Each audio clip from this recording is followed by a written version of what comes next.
উপস্থিত সকল মুরব্বিয়ান, যুবক ভাইরা, বিভিন্ন রাজনৈতিক দল এবং উপস্থিত অত্র কসবা এলাকার গণ্যমান্য ব্যক্তিবর্গ, আসসালামু আলাইকুম।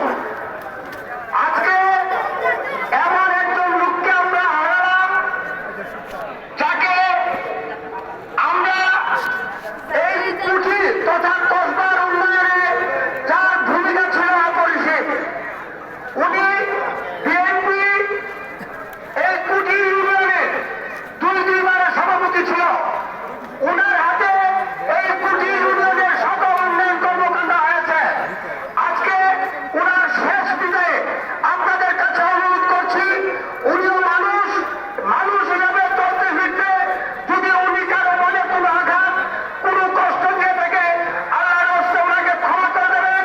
এবং আজকে আমরা জিতু ভাই হারিয়ে গেছে, উনি চলে গেছে, ওনাকে এই শেষ বিদায়ে ওনাকে আপনারা সবাই দয়া করে মাফ করে দেবেন, এই বলে আমি আমার বক্তব্য শেষ করছি। আসসালামু আলাইকুম।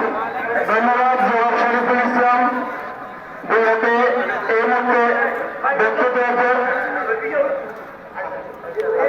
এই মুহূর্তে বক্তব্য দেওয়ার জন্য ব্রাহ্মণবাড়িয়া জেলা বিএনপির সদস্য, অন্যতম সদস্য, জনপ্রিয় ব্যক্তিত্ব জনাব ইকরিম আজম ভাইকে অনুরোধ করছি। বিসমিল্লাহির রহমানির রহিম। প্রিয় মুসলিম ভাই, সবাই আমার সালাম গ্রহণ করুন। আসসালামু আলাইকুম ওয়া রাহমাতুল্লাহ। আসলে আমরা একটা হৃদয়ের বিদারের ঘটনা করেছি। যে লোকটাকে অল্প কিছুদিন আগে সুস্থ দেখেছি, যার সাথে বহু স্মৃতি জড়িত আছে, সে আজকে মরহুম হয়ে গেছে। আমাদের প্রিয় নেতা এই কুটি ইউনিয়ন বিএনপির সংগ্রামী সভাপতি ছিলেন, কুটি ইউনিয়নের দুইবারের সভাপতি ছিলেন। বহু সামাজিক দান দরবারে যার হাতে নিষ্পত্তি হয়েছে, সেই প্রিয় ব্যক্তি আজকে জিতুবার লাশ হয়ে আমাদের সঙ্গে আছে। এই লাশটা আমাদেরকে স্মরণ করিয়ে দেয়, আমি যে জায়গায় আছি তুমিও তৈরি থাকো, তোমাকে এই আসতে হবে। আজকে জানা যায়